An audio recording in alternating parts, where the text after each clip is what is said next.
ya no es verdad esa vida que te das. Nada tienes, nada es tuyo, eres polvo y nada más.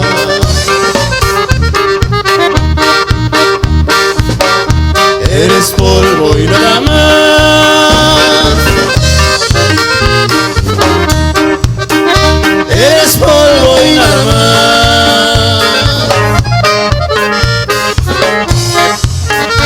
Nada tienes, nada es tuyo, eres polvo y nada más. Eres polvo y nada más. Bueno, hermanos, vamos a seguir con el Evangelio de Juan. El tema se llama Jesús predice la traición de Judas.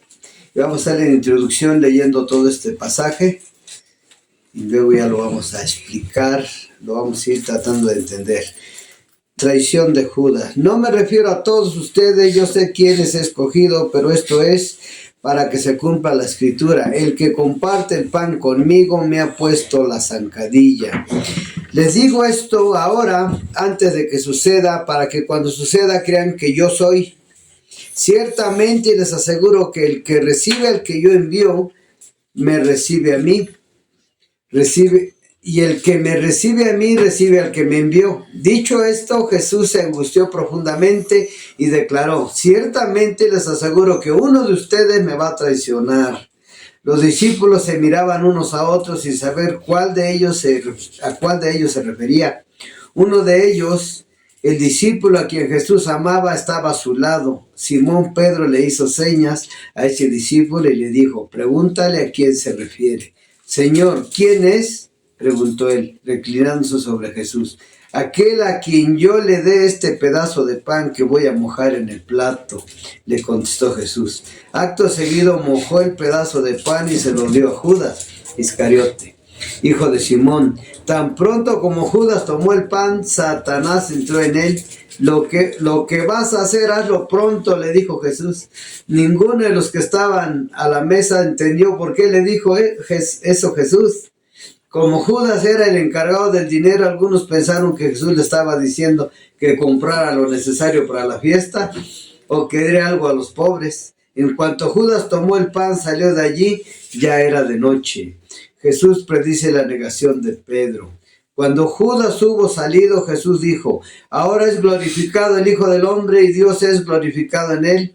Si Dios es glorificado en él, Dios glorificará al Hijo en sí mismo y lo hará muy pronto. Mis queridos hijos, poco tiempo me queda para estar con ustedes. Me buscarán y lo que antes les dije a los judíos, ahora se lo digo a ustedes. A donde yo voy, ustedes no pueden ir. Este mandamiento nuevo les doy, que se amen los unos a los otros. Así como yo los he amado, también ustedes deben amarse los unos a los otros. De ese modo, todos sabrán que son mis discípulos si se aman los unos a los otros. ¿Y a dónde vas, Señor?, preguntó Simón. Pedro, a donde yo voy no puedes seguirme ahora, pero me seguirás más tarde. Señor, insistió Pedro, ¿por qué no puedo seguirte ahora? Por ti daré hasta la vida. ¿Tú darás la vida por mí? De veras te aseguro que antes de que cante el gallo me negarás 3 veces. Bueno, pero vamos a empezar de nuevo. Jesús predice la traición de Judas. No me refiero a todos ustedes, yo sé a quiénes he escogido, pero esto es para que se cumpla la escritura. El que comparte el pan conmigo me ha puesto la zancadilla. ¿Por qué dijo esto?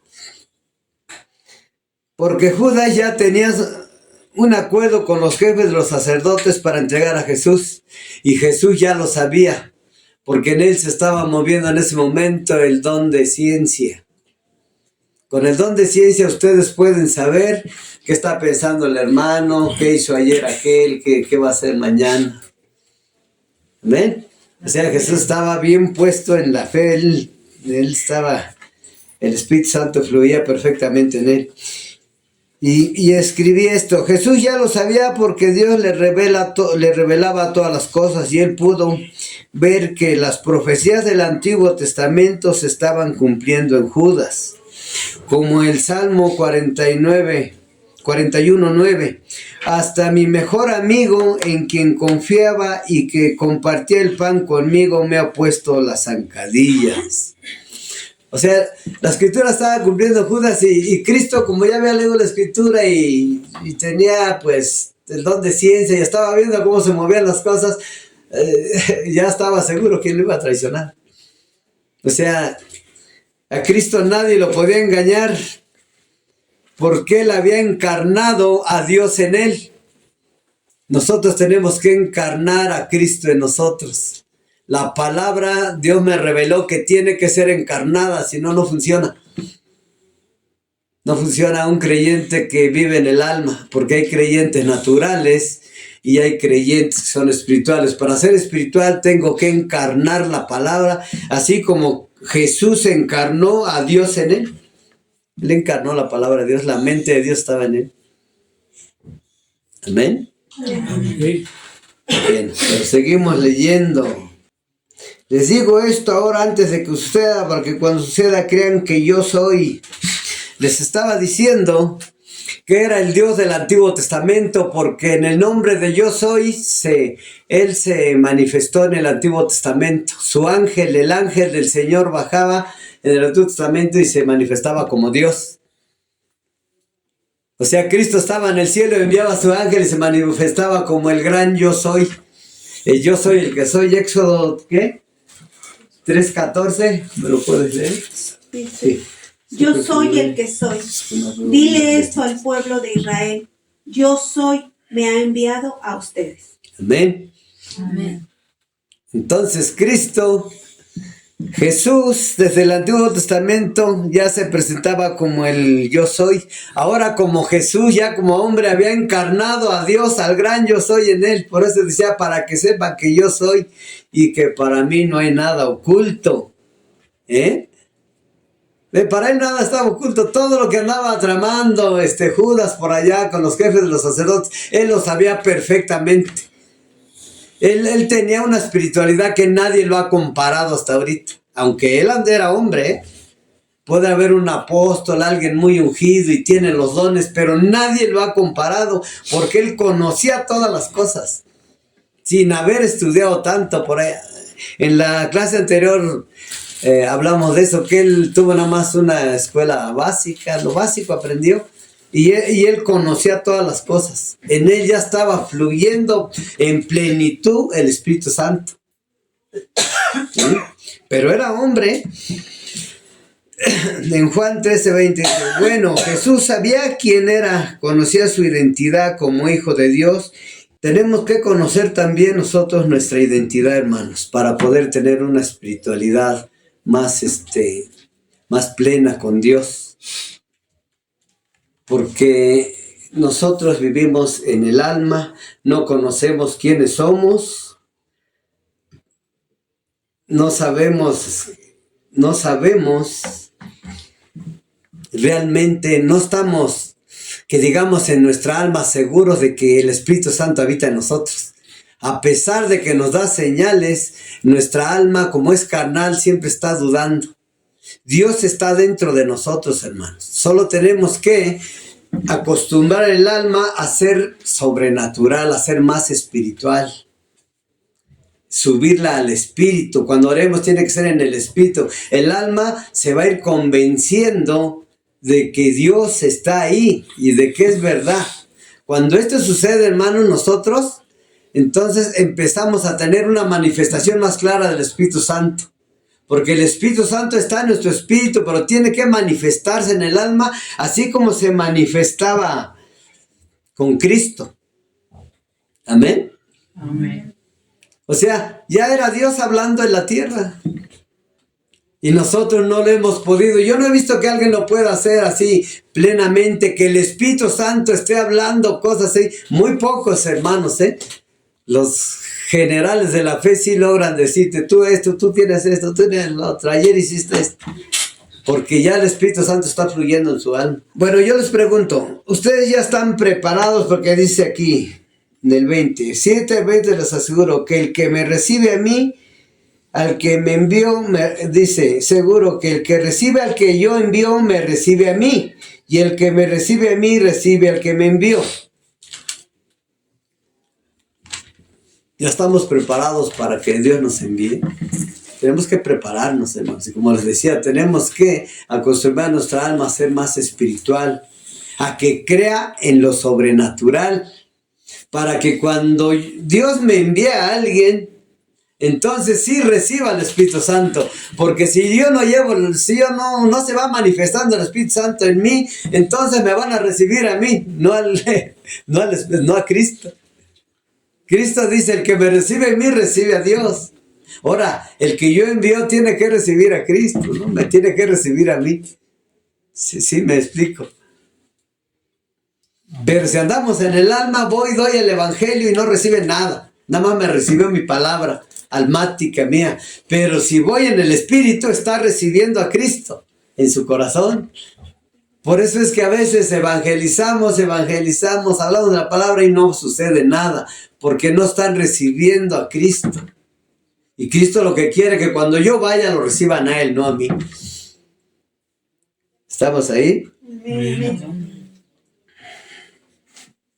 Bueno, aquí le escribí esto. Tenemos que conocer nuestra identidad como hijos y saber que Cristo verdaderamente habita en nosotros. Porque Dios nos adoptó dándonos un nacimiento nuevo. Como hijos de Dios, nos hizo nacer de su Espíritu Santo, dándonos así su naturaleza divina, y no solo eso, sino que hizo de nosotros su morada, su templo. Juan 3:8. El viento sopla hacia donde quiere, de la misma manera que oyes el viento, pero no sabes de dónde viene ni a dónde va. Tampoco puedes explicar cómo las personas nacen del Espíritu. Amén. Ahora, Juan 14:23. Jesús contestó, todos los que me aman harán lo que yo diga. Mi Padre los amará y vendremos para vivir con cada uno de ellos. Amén. Pero por ahí dice, y haré su morada en él, es en la Reina Valera, ¿va? En 1 Corintios 6:19 dice, ¿o ignoráis que vuestro cuerpo es templo del Espíritu Santo? Que está en nosotros, que no soy vuestro y que está en nosotros. O sea, Él ya nos dio su Espíritu, ya hizo su morada en nosotros, pero está en el Espíritu. Tenemos que dejarlo descender al alma. Amén. O sea, yo es lo que he estado en mi lucha, porque digo, bueno, aquí está Dios, pero tienen que ver a Cristo en nosotros, en mí, ¿no? Y lo tenemos que lograr, hermanos, porque Dios es lo que quiere, que vean a Cristo en cada uno de sus hijos.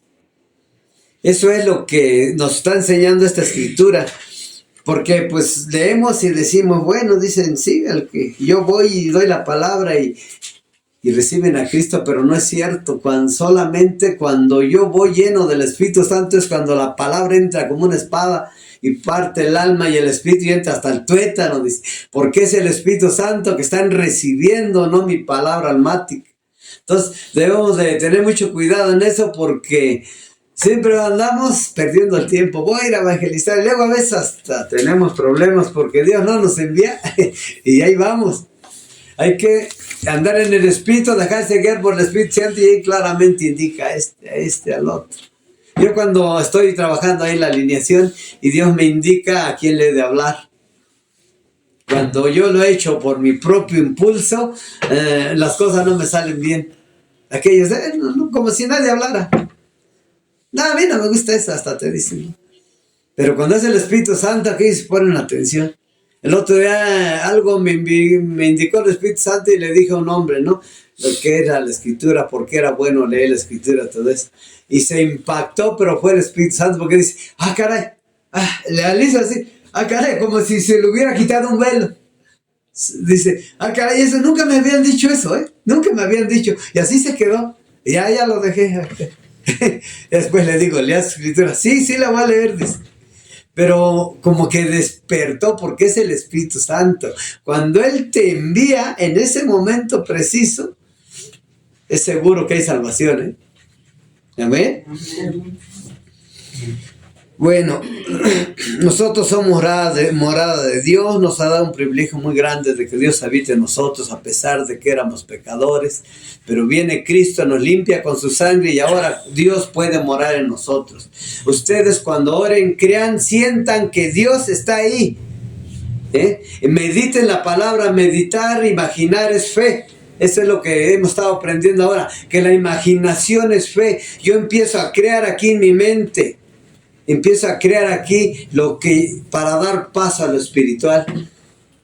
Yo veo la imagen de mi Cristo que está aquí al lado así y empiezo a verle y hasta que la hago visible. Así tiene que ser. Porque de lo contrario, pues no estamos orando en el espíritu, ni estamos incubando nada en nuestra alma y lo espiritual no baja al alma. Tenemos que bajar lo espiritual al alma. Todo lo que necesitemos, Dios nos dio la capacidad de declararlo, pero primero lo tenemos que imaginar. Cuando ya está hecho aquí, está la maqueta aquí, entonces baja al alma. Si van a hacer una casa, por ejemplo, no la planean, no la piensan, no hacen hasta un plano, ya está aquí. Nosotros declaramos la palabra y de lo espiritual baja a lo físico. Y así se empiezan a recibir las bendiciones por fe. En las cosas de Dios todo es por fe. Amén. Yo digo esto para que, por ejemplo, mi hermano que tiene problemas de sus ojos, él se debe imaginar ya viendo. Cuando usted ora, hermano, imagínese que ya está viendo. Dios es poderoso, Él no falla, Él le daba la vista a los ciegos y usted no es una excepción, Él quiere que usted vea. Usted imagínese viendo. Va a ir al doctor, imagínese que todo está saliendo bien. Ya es un hecho. Así tiene que empezar a practicar la fe. Y aunque Satanás esté manifestando ahí en el hogar todo, quiebrelo, dígale, te quema el fuego de Dios aquí. Aquí vive Dios, aquí está el Espíritu Santo. Y créalo y ahí va a estar el Espíritu Santo y se va a manifestar. ¿Amén? Amén. Así es, bueno, seguimos nuestra lectura. Dicho esto, Jesús se angustió profundamente y declaró: ciertamente les aseguro que uno de ustedes me va a traicionar. ¿Por qué se angustió el Señor?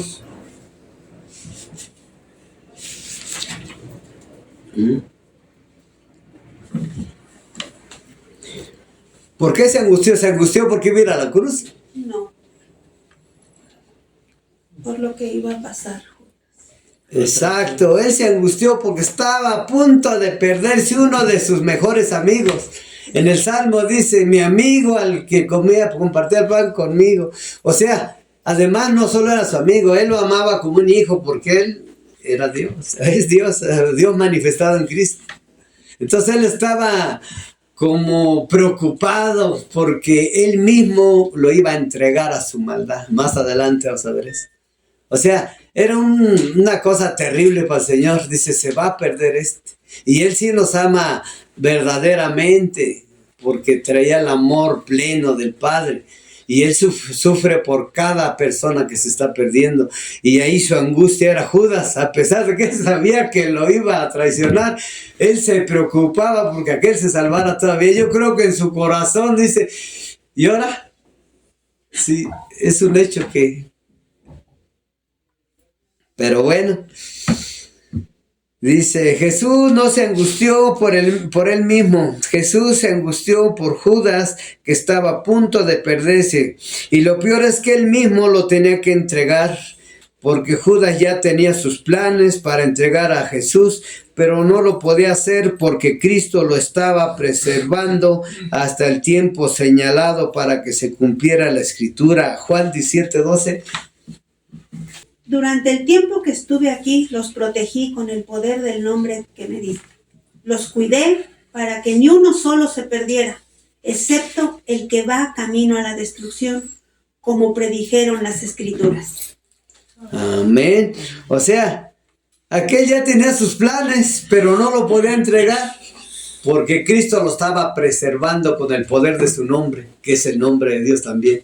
El nombre de Cristo es el nombre del Padre. El nombre que me diste por ahí dice que es también tu nombre, con ese nombre los preservaba. Y él no podía llevar a cabo los planes antes, ¿por qué? Porque se tenía que cumplir la voluntad de Dios, el propósito de Dios en Cristo. Amén. Dicho esto, Jesús se angustió profundamente y declaró: ciertamente les aseguro que uno de ustedes me va a traicionar. Los discípulos se miraban unos a otros sin saber a cuál de ellos se refería. Uno de ellos, el discípulo a quien Jesús amaba, estaba a su lado. Simón Pedro le hizo señas a ese discípulo y le dijo: pregúntale a quién se refiere. Señor, ¿quién es?, preguntó él, reclinándose sobre Jesús.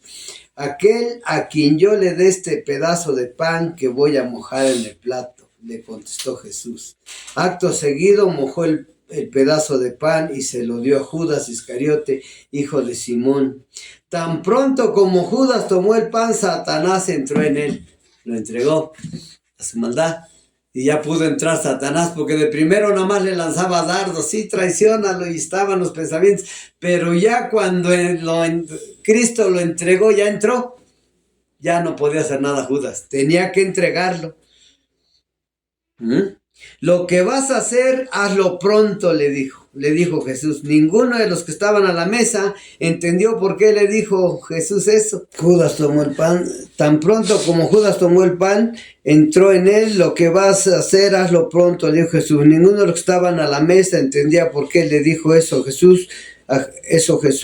Como Judas era el encargado del dinero, algunos pensaron que Jesús le estaba diciendo que comprara lo necesario para la fiesta o que diera algo a los pobres.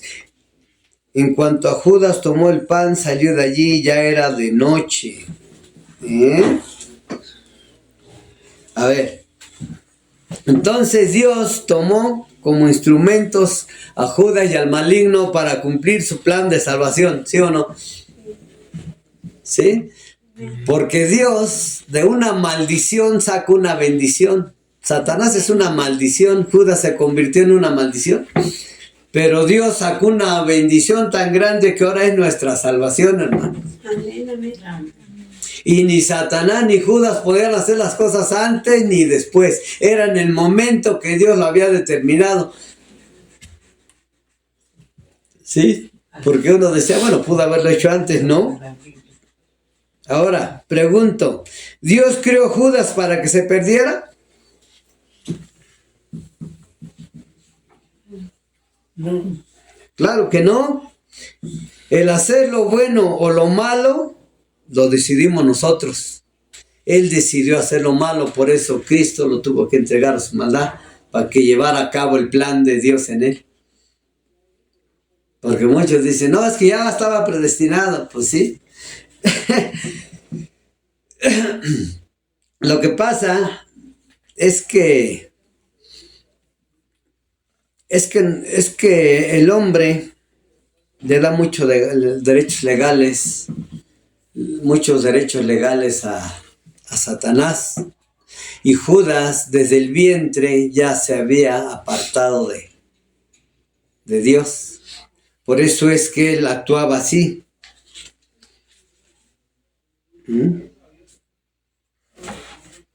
Amén. Amén. Salmo 58, 3, a ver, ve. Dice, estos malvados son pecadores de nacimiento. Desde que nacieron mienten y siguen su propio camino. Se aparta, en la versión 60 dice, se apartaron los impíos desde la matriz, se descarriaron hablando mentiras desde que nacieron. ¿Ven? Amén. O sea que Judas ya se había apartado desde el vientre. Por eso él ya tenía que seguir el curso. Ahora sí que el destino que ya le estaba marcando 13. Porque por eso es importante que nosotros estemos bien firmes en la fe. Y que cuando va a nacer un niño, cuando engendra un niño alguien, tenga que estar orando y defendiéndolo desde el vientre. Porque si el diablo se para en una maldición ancestral y desde ahí ejerce esa maldición en los niños y en el vientre los empieza a dañar desde el vientre. Si el padre era bien borracho, el niño nace borracho. ¿Sí? Porque le aplica la maldición generacional. Entonces, les digo porque yo lo viví con mi Vicky, la que anda en el pandero. Ella cuando fue gestada, cuando nació el Señor, ahora sí que el diablo no quería que naciera, ¿eh? Todo el año era de que se enroscaba una serpiente en el vientre de Gaby y para el otro día ya estaba abortando. Entonces eso me obligó a mí, Dios permitió también eso, para que me obligó a mí a estar intercediendo por ella. Señor, influenciala desde el vientre, tócala desde el vientre, Señor, que el Satanás no la vaya a apartar para él, porque desde ahí lo aparta. O sea, pero por el pecado de los ancestros, por los derechos que tiene, que le ha dado el papá o un abuelo.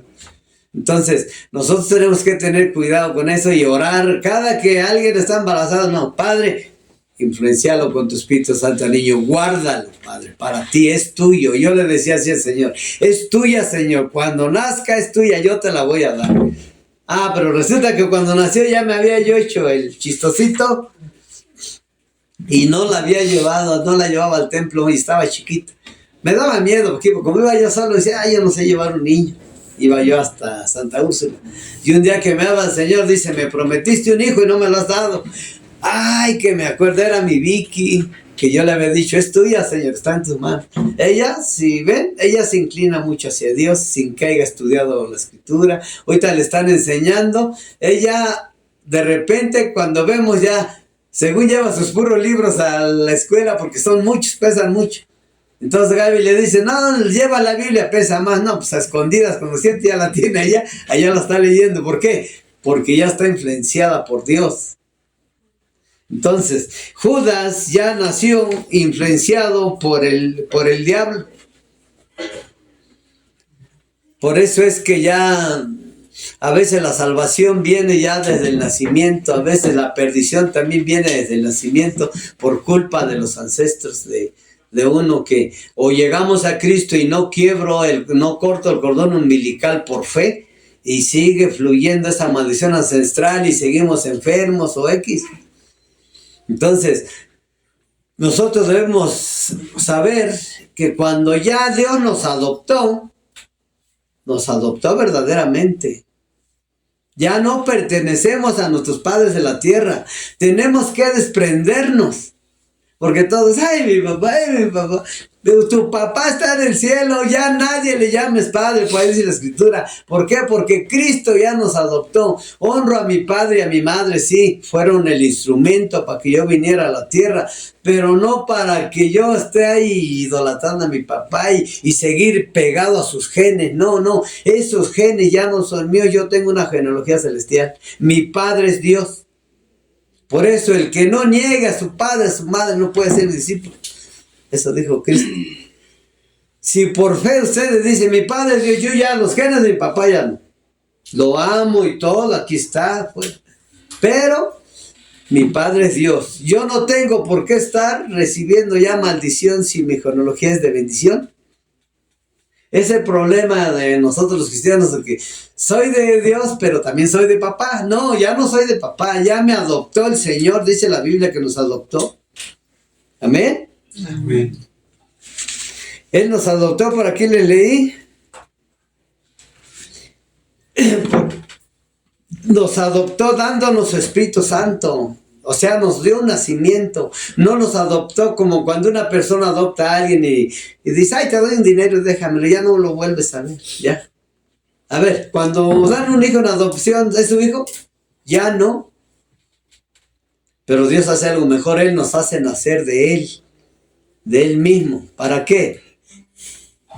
Para que recibamos su genealogía y se corte la maldición.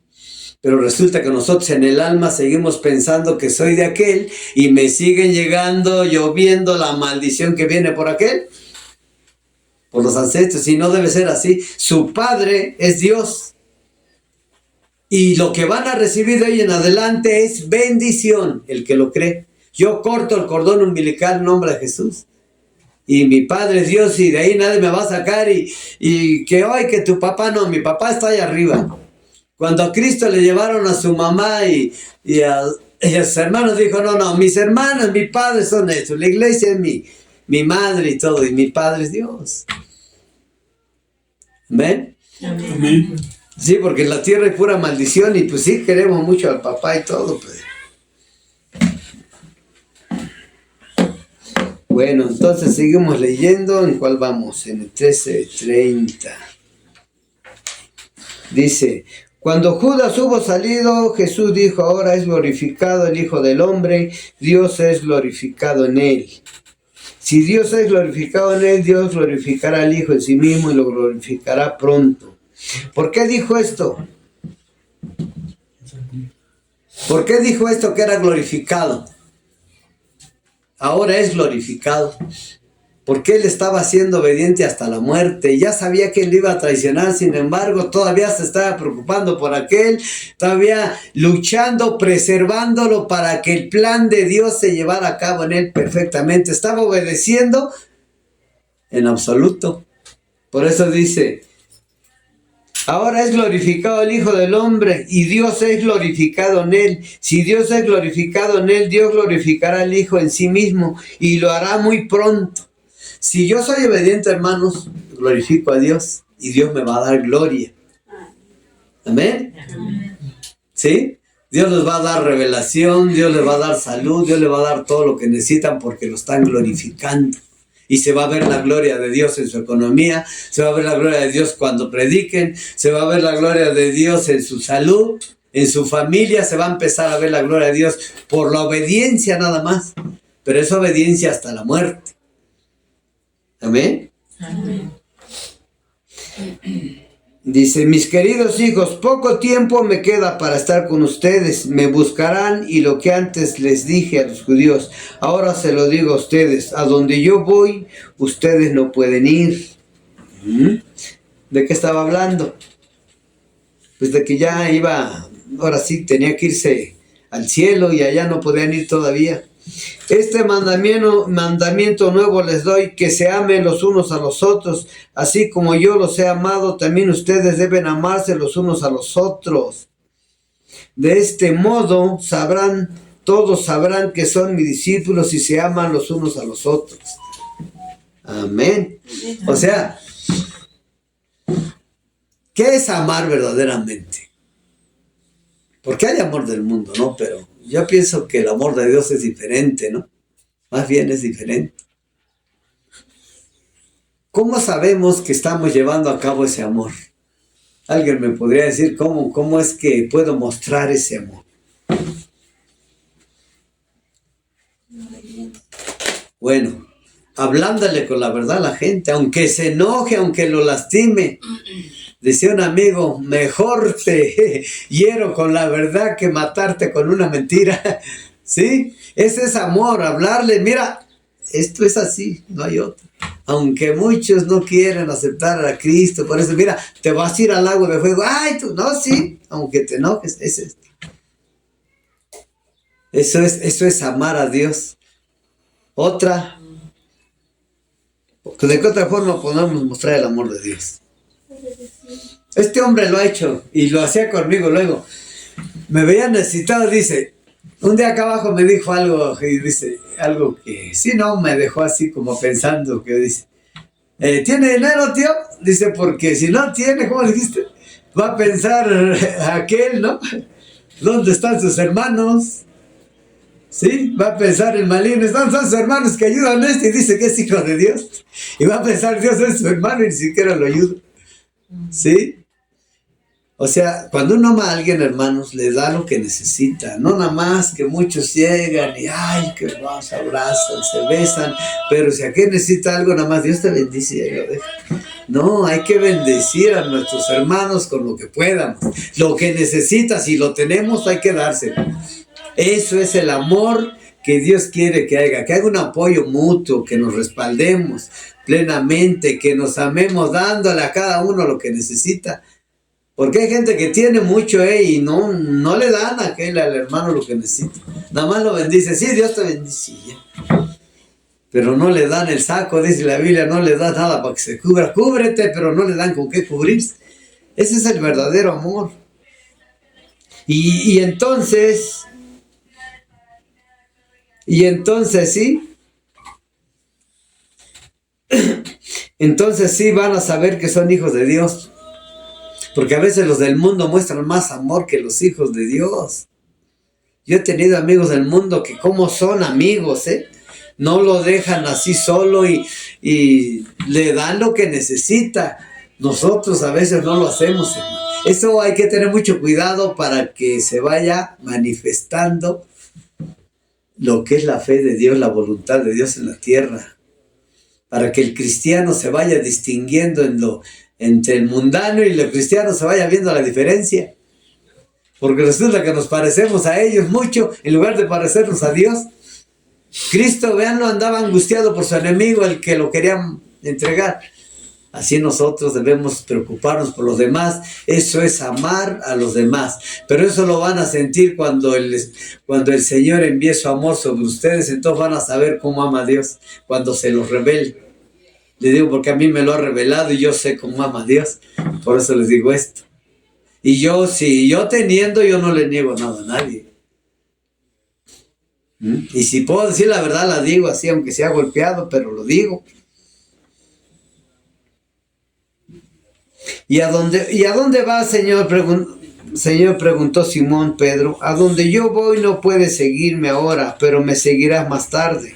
Señor, insistió Pedro, ¿por qué no puedo seguirte ahora?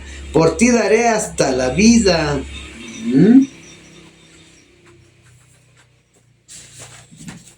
Tú darás la vida por mí, de veras te aseguro que antes de que cante el gallo me negarás 3 veces. Cristo ya sabía lo que iba a hacer Pedro. Pero a ver, ¿Pedro era cobarde? Muchos dicen, es que se acobarda, es que miedoso. Así hay gente que he oído que habla que Pedro era cobarde, que le daba miedo. Y resulta que yo veo que según la escritura era el más valiente de todos. Era un hombre decidido, era un hombre de iniciativa. Y era violento, muy violento. Era un hombre valiente. Nada más que las circunstancias en que él estaba era una paradoja tremenda. No sabía ni qué hacer cuando le preguntaban, ¿y venías con el Señor? No, ¿y qué les digo? Si el Señor le había dicho, no quiero que pelees, deja que se cumpla, que pruebe la copa que Dios me ha dado. Entonces dice, hijo, por ese lado y por otro lado, la declaración de Cristo, tú me negarás 3 veces. Él lo tenía que hacer porque ya lo había declarado el Señor. Sí, lo que uno declara más siendo Cristo, eso tenía que ocurrir. A ver, ¿quién fue el que se levantó contra la turba para defender a Jesús? ¿Quién de todos los discípulos? Pedro. Aquellos iban con palos, con machetes y todo, y aquel les enfundó y le voló la oreja a Malco, ¿no? Al siervo del sacerdote, creo. ¿No? O sea, exponiendo su vida. O sea, ahí se ve que no era cobarde, era valiente y era muy decidido, muy atrevido, dice mi hermano. ¿Sí? Ahora, ¿quién se caminó a caminar sobre el mar en medio de tremenda tempestad? Pedro. Eso nos muestra que tenía un valor tremendo. Iniciativa. ¿Y quién fue detrás de Jesús cuando se lo llevaron ya preso? Exponiéndose a que lo mataran. Pedro. Los demás huyeron todos.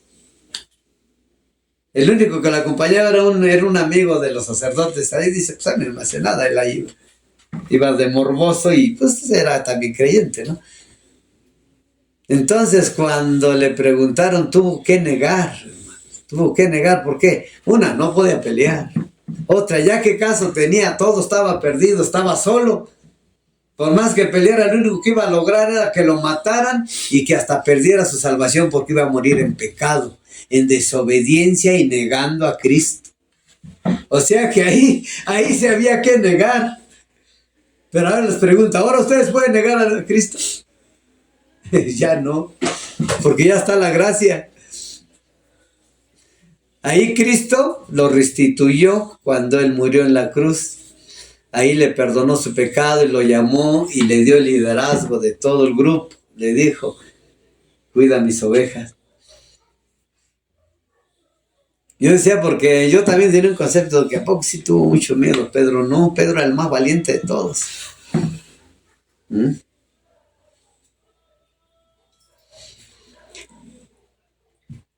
Y cuando ya se entiende la escritura, sale uno de tantas dudas, de tantas cosas erróneas que nos enseñan. Mucha gente hasta habla mal, eran cobardes, dice, mira lo que hizo.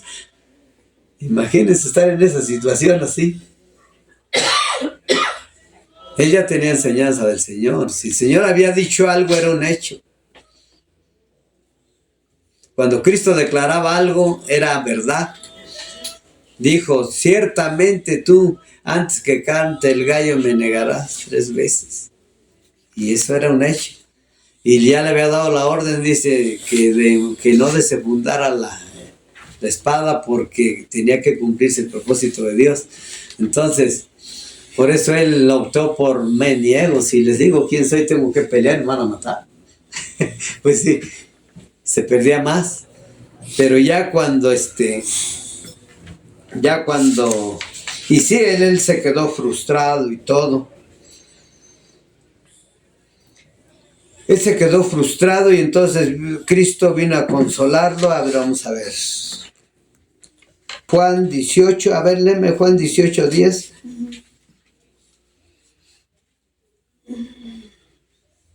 Dice, entonces Simón Pedro sacó una espada y le cortó la oreja derecha a Malco, un esclavo del sumo sacerdote. Pero Jesús le dijo a Pedro, mete tu espada en la vaina. ¿Acaso no voy a beber de la copa de sufrimiento que me ha dado el Padre? Ahí fue cuando se lo prohibió para que no peleara ya, porque él sabía que era bien violento y era muy atrevido y decidido. O sea, Cristo tenía que andar cuidando a todos sus alumnos, a pesar de que él tenía tremendo problema. Pero después lo restituyó cuando le dijo, Pedro, ¿me amas? Y él dijo, sí, Señor, dice, cuida de mi rebaño, apacenta mis ovejas. Ahí le dio el liderazgo de ellos porque era un hombre que era valiente. Dios no le iba a dar un cargo así a alguien que fuera cobarde y que no tuviera iniciativa. Era valiente y con iniciativa, por eso se quedó como el líder de todo el grupo de los apóstoles. Y se dan cuenta, Pedro sobresalió mucho más que los demás, o sea que el evangelio en él fluía con poder, con mucho más poder, hasta que llegó Saulo, pero también Saulo fue y platicaba con él, él era el líder de los apóstoles, ¿sí? De la iglesia. Entonces, yo entiendo eso, de este pasaje yo entendí eso y se los he transmitido. Ustedes vuélvanlo a leer para que lo analicen y les quede más claro y escuchen la grabación. Vamos a tocar una alabanza para que su corazoncito en su corazoncito quede más profundo el mensaje de Dios, ¿vale? Amén. Amén.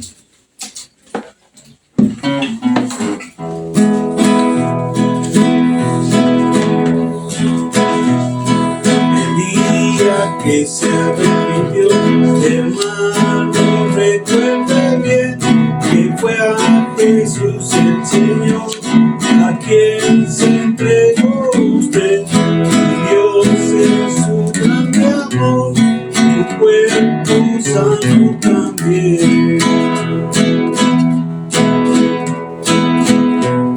Entonces, porque ahora, hermano, en otro modo de hablar, lo siento medio mundano y me acaban de informar. Usted ya con los hermanos ya no se quiere juntar. Dice que a gusto usted viene, no más cuando tiene ganas, y mucho trabajo tiene, y así pasan las semanas. Hermano, no le conviene perderse por cosas vanas.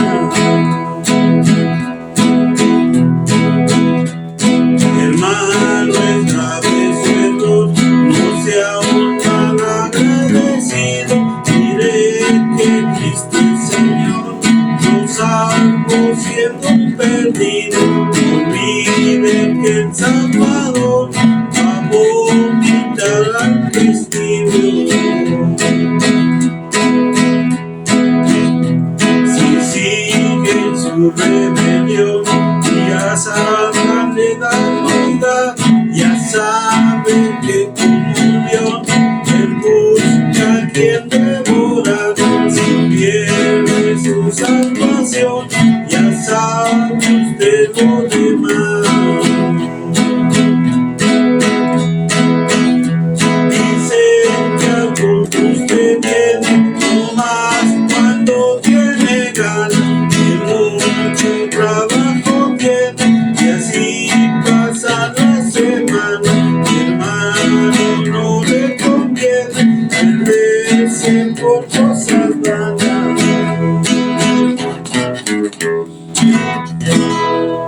Amén. Y bueno, vamos a terminar todavía. Bueno, vamos a tocar otra. Respecto al tema de Judas, Judas tenía un problema muy grave, que era la avaricia, y era el amor al dinero. Amén. Ese fue su problema. Y cuando se compuso esta canción, en eso nos reflexionamos a nosotros mismos, en que nosotros no tengamos también ese problema. Amén. Del amor al dinero, porque si no nos podría pasar como a Judas, que también acabemos traicionándolo a Jesús por dinero. Demos la prioridad al dinero y no a Jesús. Así que esta canción dice así: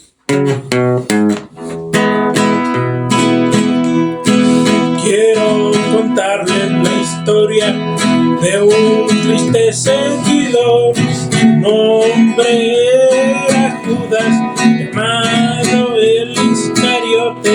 Era el tesorero del Hijo de Dios.